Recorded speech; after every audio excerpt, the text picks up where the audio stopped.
Les gars, on sait tous que les altcoins ont fourni certains des gains les plus dingues qu'on a pu voir durant les quelques derniers bull markets, les quelques derniers marchés haussiers. La plupart du temps, vous entendrez dire que tout ce que vous aviez à faire, c'était d'acheter des altcoins pendant les marchés baissiers et de les conserver jusqu'à ce que le marché haussier les pousse vers de nouveaux sommets. Et même si ça peut fonctionner de temps en temps, je souhaite aujourd'hui partager avec vous quelques recherches intéressantes nous montrant quel type d'altcoins offre les meilleurs rendements pendant les bull markets, certaines de leurs caractéristiques clés et quand commencer à rechercher et acheter ce type de crypto. Si vous avez essayé de décider comment vous positionner dans les altcoins avant le prochain marché haussier, eh bien vous devriez d'abord regarder cette vidéo. Avant de commencer avec tout ceci, cependant, assurez-vous de vous abonner et d'activer la cloche afin de ne pas manquer d'autres vidéos comme celle-ci à l'avenir, ainsi que tout le reste du contenu que je publie ici sur cette chaîne. Alors, pour comprendre pourquoi certains altcoins en surpassent d'autres, même s'il semblerait qu'ils ne disposent pas de fondamentaux aussi solides, eh bien vous devez bien comprendre que le facteur le plus important pour une crypto, c'est peut-être l'attention et le battage médiatique, ce qu'on appelle la hype. Vous verrez d'ailleurs ça très clairement, même pour le Bitcoin, grâce à un coup d'œil rapide aux tendances de recherche Google au fil du temps. Comme vous pouvez probablement le constater, ce graphique est très similaire au graphe de prix du Bitcoin, ce qui est logique si on considère que le facteur déterminant de chaque course haussière parabolique pour la crypto, ça a été le plus grand nombre de personnes qui entendent parler de son potentiel et qui se précipitent sans recherche pour investir. Bien qu'il s'agisse d'un concept moteur pour les marchés de crypto dans leur ensemble, il peut également être appliqué de manière plus étroite. Par exemple, un jeton peut annoncer qu'une nouvelle fonctionnalité intéressante sera bientôt intégrée, et à mesure que les gens entendent parler de cette fonctionnalité, ils s'attendent à ce qu'elle attire l'attention ou génère de la hype pour le projet. Ils pourraient tenter de se construire une position dans cette même crypto avant l'arrivée de la fonctionnalité afin de capitaliser sur cette news. C'est ce qu'on appelle d'ailleurs buy the rumors, sell the news, donc on achète la rumeur et on vend la nouvelle. Le moyen le plus simple de diviser les altcoins en deux groupes en fonction de leur potentiel à générer de l'attention et du battage médiatique est simplement leur âge. Les jetons les plus récents ont beaucoup plus de potentiel pour attirer l'attention et ce pour plusieurs raisons. Premièrement, moins de personnes les connaissaient déjà. Elles ont donc un grand nombre potentiel de personnes sur lesquelles attirer leur attention. Deuxièmement, tout le monde dans le domaine de la crypto veut être en avance pour la prochaine grande nouveauté. Même d'ailleurs, si un projet qui existe depuis un certain temps a des fondamentaux solides et connaît une croissance constante, il n'est pas rare que les gens du secteur de la crypto concentrent leur attention sur un autre projet plus récent qu'ils pensent pouvoir lancer dès le début, peut-être attraper donc un x10, x50 ou même un multiplicateur plus élevé. Comme beaucoup d'entre vous, j'en suis sûr, l'ont sûrement vu, il est assez courant que les marchés de la crypto puissent voir des jetons grandir énormément, voire de grosses pumps avant leur lancement alors que tout le monde essaye d'être en avance, suivi d'un dump lorsque les premiers investisseurs encaissent, puis le marché décide la valeur réelle du projet une fois que la hype commence à s'estomper. Avant de passer à certaines caractéristiques à rechercher dans les jetons les plus récents, je souhaite fournir quelques exemples pour vous montrer qu'il s'agit plus qu'une simple théorie. La première chose qu'on peut faire, c'est de jeter un œil à quelques instantanés historiques sur CoinMarketCap. Ceci nous montre quelles étaient les principales cryptos à différentes dates dans le passé, et c'est assez intéressant à examiner parce que ça nous montre que bon nombre de ce qui était autrefois les meilleurs jetons ne sont plus disponibles ou on n'en parle juste plus du tout.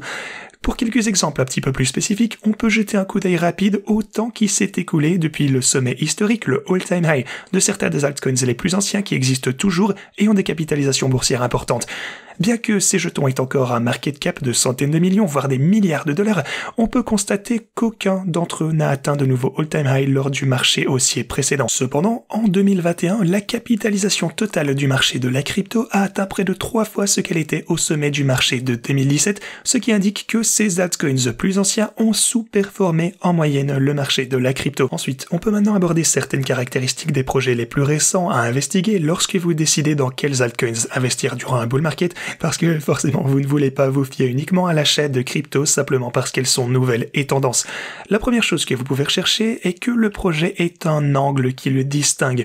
Ça peut s'agir simplement d'un nouveau cas d'utilisation, de partenariat notable ou même simplement d'un thème actuel sur les marchés. La deuxième chose que vous souhaitez voir, c'est une équipe qui sait ce qu'elle fait et qui communique de manière transparente. Même si un projet dispose d'une excellente technologie, il peut avoir du mal à fonctionner si l'équipe est incapable de communiquer les avantages de cette tech, d'expliquer les catalyseurs à venir du projet et, en général, d'attirer l'attention sur ce qu'elle est en train de construire. Il n'y a qu'une quantité limitée d'attention et d'argent à dépenser sur les marchés des cryptos, donc une équipe doit savoir comment capitaliser au moment opportun. Vous pouvez tenter de déterminer la qualité d'une équipe, par exemple en consultant leurs réseaux sociaux, en rejoignant leur salon Telegram ou leur Discord et en leur posant des questions. Si les membres de l'équipe sont heureux de communiquer et de vous expliquer ce qui est en train de se dérouler, c'est un bon signe. Enfin, vous voudrez vérifier ce qu'on appelle les tokenomics de l'altcoin qui vous intéresse. L'un des moyens les plus fiables pour qu'un projet attire l'attention est de savoir forcément si le token, le jeton, fonctionne bien, et les tokenomics peuvent jouer un grand rôle dans les performances d'un projet, en particulier au début. Si vous voyez qu'un grand nombre de jetons seront immédiatement disponibles pour que l'équipe puisse commencer à vendre, eh bien c'est peut-être le signe qu'elle cherche peut-être à commencer à encaisser dès le début, ce qui peut, eh bien, forcément supprimer toute poussée et faire rebaisser le prix. Bien entendu, ce n'est pas toujours le cas, d'ailleurs souvent, mais c'est certainement un élément à surveiller.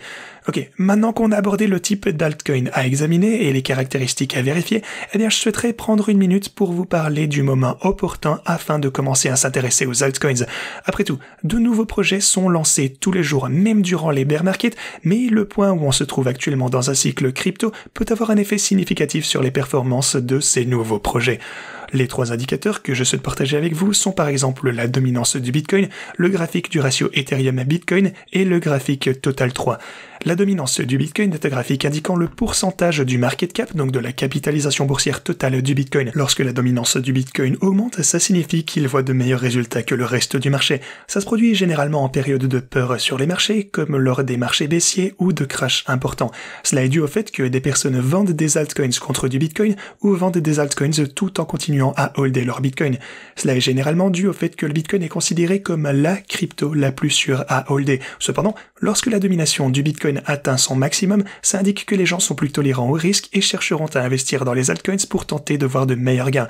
Comme vous pouvez le constater, la dominance du Bitcoin est une forte tendance à la hausse depuis plus d'1 an maintenant. Le graphique du ratio Ethereum à Bitcoin montre, lui, les performances de l'Ethereum par rapport au Bitcoin et peut être utilisé comme une sorte d'indicateur de l'évolution du marché de l'altcoin. Lorsque l'Ethereum voit de meilleurs gains que le Bitcoin, cela indique généralement une période pendant laquelle les altcoins se portent plutôt bien. Comme vous pouvez le constater, l'Ethereum contre le Bitcoin affiche une tendance à la baisse depuis plus d'1 an maintenant, ce qui correspond au signal de tendance de la dominance du Bitcoin selon laquelle les altcoins sont sous-performants, ce qui est typique d'un marché baissier. Enfin, on a le graphique Total 3 qui fonctionne de manière similaire au graphique Ethereum à Bitcoin dans la mesure où il peut vous aider à vous donner une idée des performances moyennes du marché des altcoins. Le Total 3 représente la capitalisation boursière des crypto-monnaies, hors Bitcoin et Ethereum, il ne s'agit donc que des altcoins. Bien que la plupart des chutes qu'on a pu constater sur le marché des altcoins se soient produites entre fin 2022 et début 2023, leur tendance à la baisse a continué un petit peu plus lentement, c'est vrai, jusqu'à plus récemment, où on a eu ce double bottom potentiel dont je vous tiendrai tous au courant bien entendu sur la chaîne. Une autre chose dont j'aimerais vous parler aujourd'hui est un projet appelé Metacard qui vise à moderniser le secteur des cartes cadeaux tout en vous offrant un moyen simple et pratique afin d'intégrer vos amis et votre famille dans la crypto-monnaie la prochaine fois que vous désirez leur offrir un cadeau. L'industrie des cartes cadeaux vaut déjà 1000 milliards de dollars, donc 1 trillion, et devrait atteindre 2000 milliards de dollars d'ici 2027.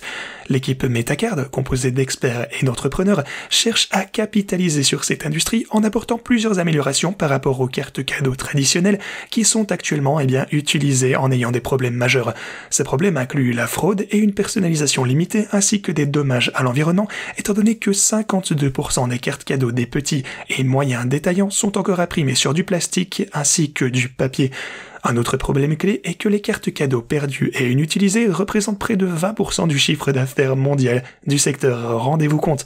Cependant, Metacard, eux, créent des cartes cadeaux de nouvelle génération qui permettent aux utilisateurs de réaliser des bénéfices sur leur plateforme DeFi alimentée par l'IA ainsi que le jeton natif Metac. En utilisant la technologie blockchain pour sa plateforme, Metacard est en mesure d'éliminer la fraude, les fausses cartes cadeaux et les faux sites d'achat pour leurs cartes, ainsi que le besoin de cartes physiques qui peuvent être perdues, volées et même mettre beaucoup trop de temps à être livrées. Il propose également un générateur de cartes cadeaux hautement personnalisable qui vous permet d'envoyer tout ce que vous voulez en tant que cadeau, que ce soit de la crypto ou même une œuvre d'art exclusive. La plupart des petites et moyennes entreprises ne disposent pas de l'outil nécessaire pour créer leur propre système de fidélité, elles peuvent donc s'associer à Metacard afin de fournir ce même système. Metacard a déjà commencé à conclure ce type de partenariat avec certaines entreprises d'Atlanta. Le protocole d'ailleurs de cadeaux de Metacard permet aux utilisateurs d'évoluer, de se transformer, d'échanger et même de gagner des intérêts sur les cartes cadeaux lorsqu'elles ne sont pas utilisées, ce qui signifie que la valeur de votre cadeau peut même croître au fil du temps. Le jeton Metac est utilisé pour donner aux holders l'accès à des collections et récompenses exclusives sur la plateforme.